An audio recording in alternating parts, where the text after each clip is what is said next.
All right, you're tuning in to Financial Fitness Northwest live on 1150 KKNW. We provide our listeners with information from business professionals to bring solutions to your daily life and local charities to provide you with the opportunities to give back to your community as well.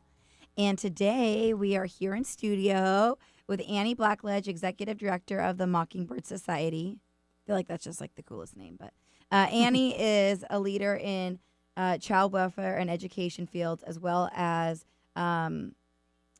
an alumnus of the New York foster care system. Annie joined the Mockingbird Society with over 20 years of dedicated public service in education and youth services and an extensive background in serving vulnerable youth. Previous to joining Mockingbird Society, she worked for Casey Family Programs as a senior advisor with the U.S. Department of Education. Her portfolio was focused on vulnerable student populations, including foster, homeless, justice-involved, and disconnected youth populations.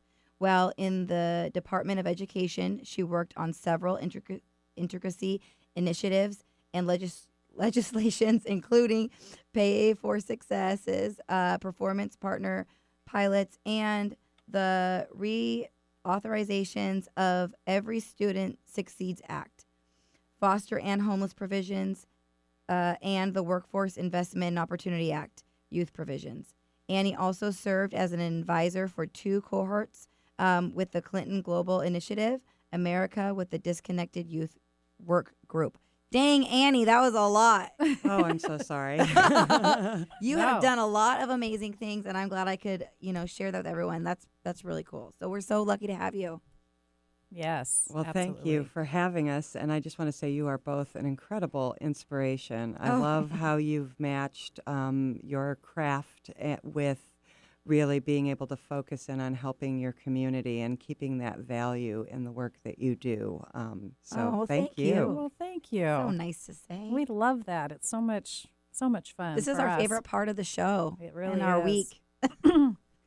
So I guess, first of all, can you kind of just give us an overview of your organization? Yeah, I can. So we are an advocacy organization dedicated to transforming foster care and ending youth homelessness. And we have two primary pieces of work that we focus on. One, I think folks may have heard the commercial, thank you, is the Mockingbird family model, where we support constellations of foster parents. And then the other piece of work that we do, which I'm going to talk with you about today, is our youth advocacy work. So we actually employ young people at our headquarters and around the state. We have 7 chapters across the state of young people with lived experience, either in foster care or who have experienced homelessness. And they come together and through the year go through an advocacy cycle where they identify barriers and issues that have affected their lives and come up with policy solutions to be able to address some of those barriers. Wow, that's a lot. You guys do a lot. Yeah, that's pretty awesome. So what really drives you to do this type of work? I mean, obviously you've been working with the youth for a long time. You kind of hinted at it in the beginning. Okay. I actually grew up in foster care. Oh, you did? And unfortunately, my experience was not fantastic. And but I finally met an adult in high school, actually a nun. I ended up in Catholic school. Okay. And she really helped to change my life and really wanting to be true to her spirit. And paying it forward. So most of my career has been about working on the things that I know would make her proud. Wow. Isn't that so amazing when you meet one person that completely changes the trajectory of your life? Because she did, right? Yeah. And That's so really, amazing. when I meet with other alumni, those of us who have really been successful, one of the things we can all point to is one significant adult in our life. And it doesn't have to be a parent. It doesn't have to be somebody that you see every day. It makes such a huge difference. In my experience, this was a woman who actually saw me. You know, she saw past my behaviors. I was really a handful in high school, and she didn't let that get in the way of seeing my humanity and the potential I had for the future. Wow, I love that story. I know that it's so amazing because, I'm sure even her in helping you had no idea that you would go on to be in this role and help so many other people. It's great. It is. So why is there such an urgent need for this type of work right now? Well, I think there's always been a need, but if we look at the statistics, and I'm sure you've all heard about the opioid crisis that's going on around the country, we're seeing a rise in the number of children and youth who are entering into foster care. And we think a big piece of it is connected to the opioid crisis. But if we also reflect back a few years and look at the Great Recession, for a lot of folks, it's not over yet, and families are really struggling.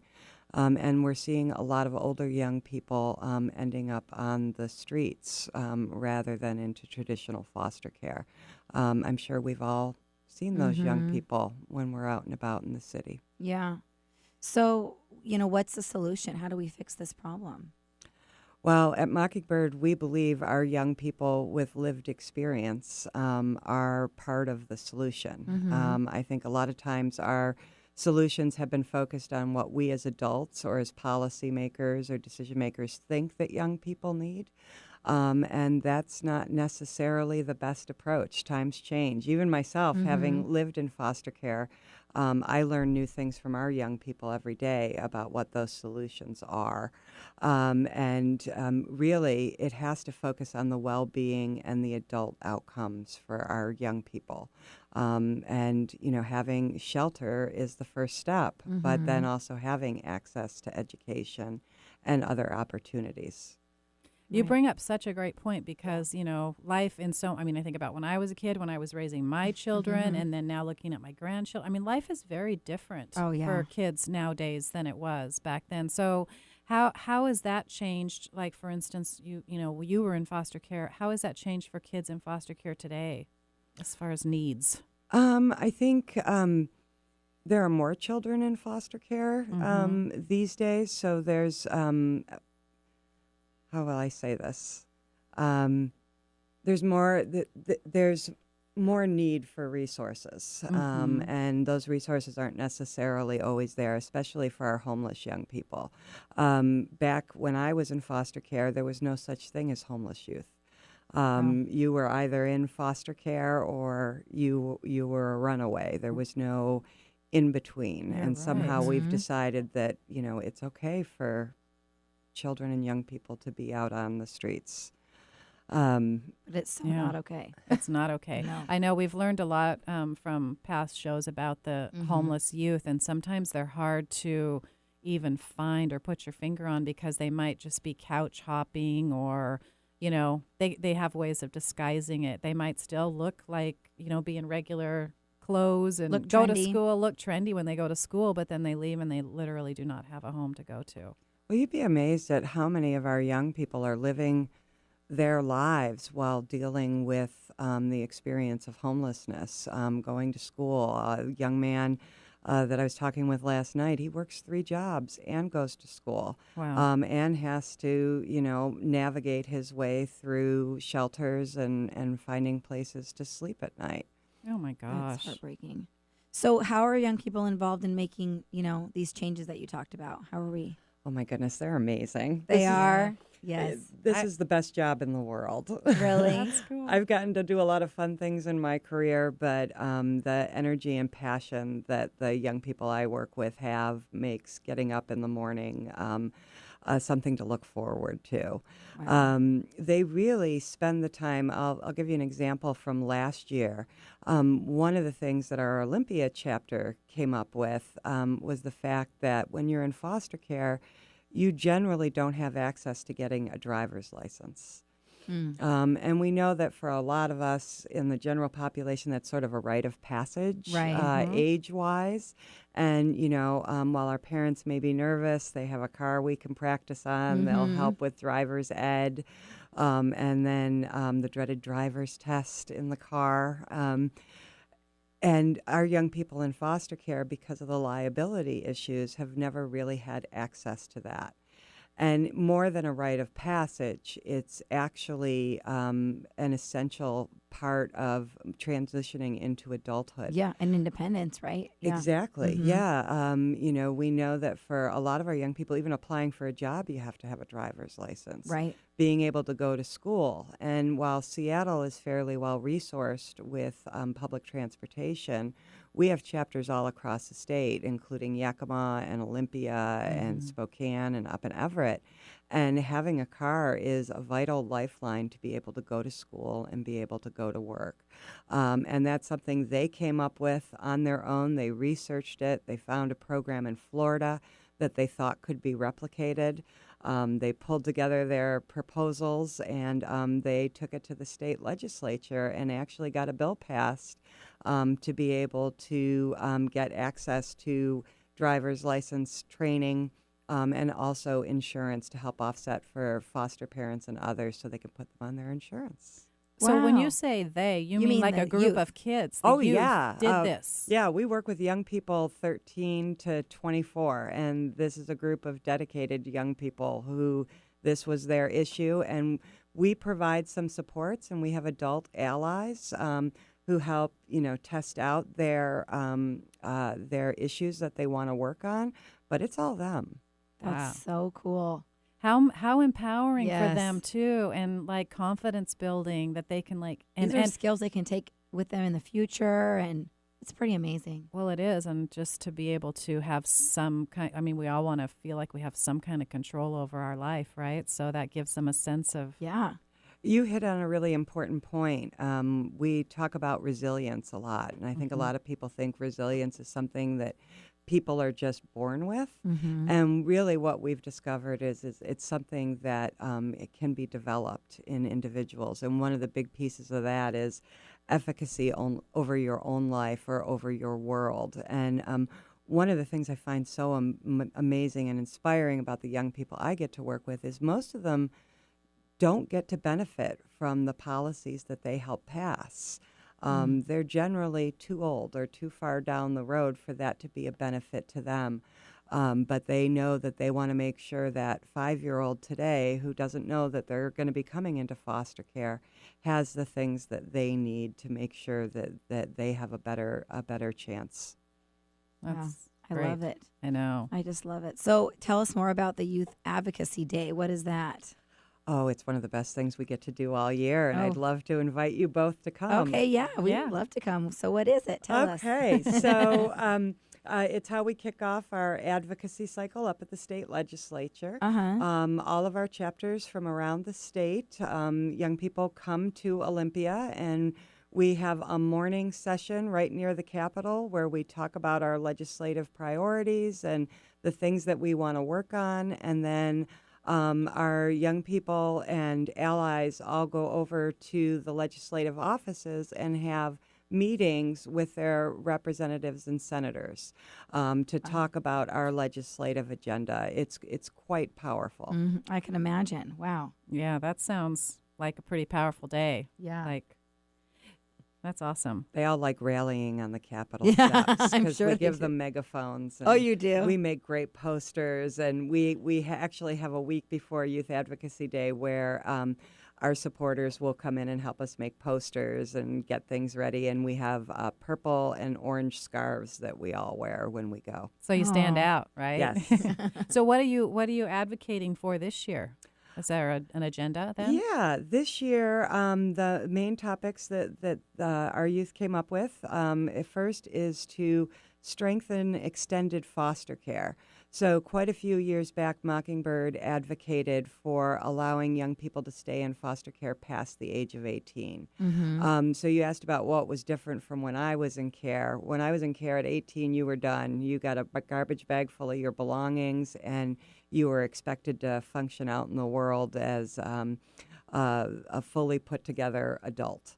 And that wasn't reasonable then, and it certainly isn't reasonable now. I have a 25-year-old son of my own, and a lot of my friends have, that transition age young people in their house, and it takes a lot and a lot of support.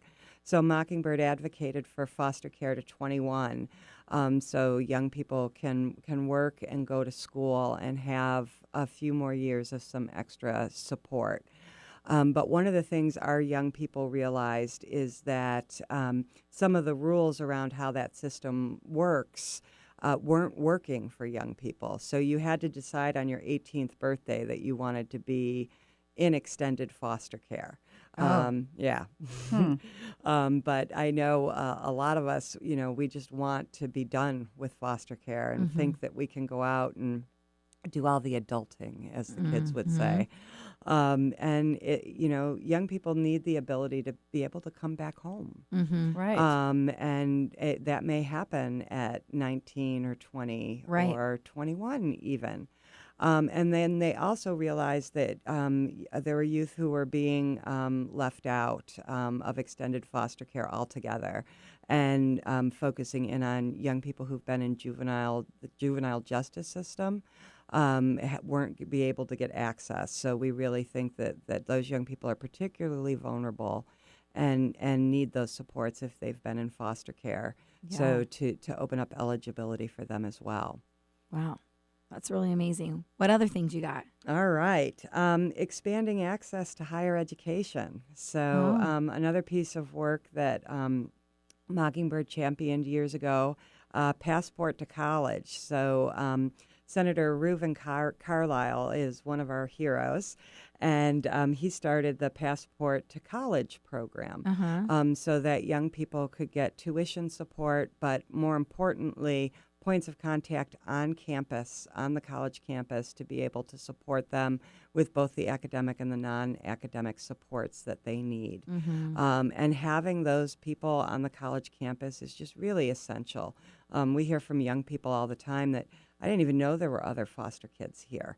And it matters to know that there's people like you around. And so these folks help to provide that support and bring them together.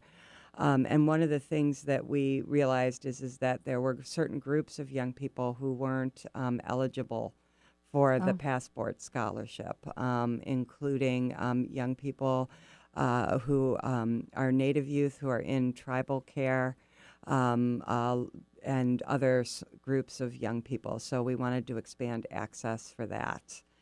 And then lastly, I don't know if you know, but if you're under the age of 18, there are things you can go to juvenile detention for that you wouldn't go to detention for as an adult. Yeah. Really? So running away, breaking curfew, not going to school. They'll send you to detention, like take you out of foster care and put you in detention? That, or even just regular young people. Yeah, there's called status offenses. And the response to that can be youth detention.